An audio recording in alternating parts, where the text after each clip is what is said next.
In today's video, I'm going to teach you how to use the Confluence editor.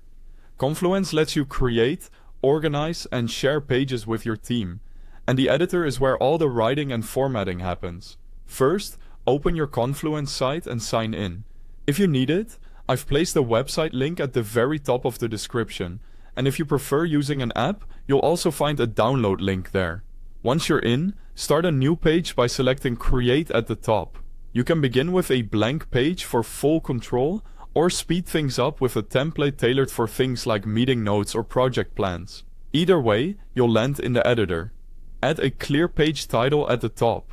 This becomes your main heading and makes the page easier to find later, so keep it concise and descriptive.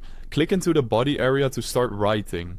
You can type plain text or style your content using the toolbar.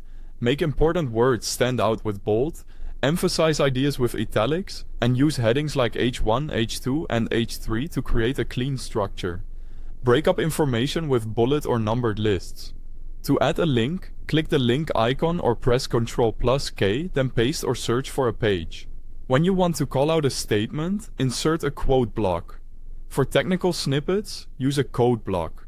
And when you need organized data, insert a table to line everything up neatly. To enrich your page with visuals or files, click the plus insert button and choose files and images to upload from your computer. You can also drag and drop files straight into the editor, then resize or reposition them to fit your layout. If you want extra functionality, add a macro by clicking the plus button and selecting Other Macros.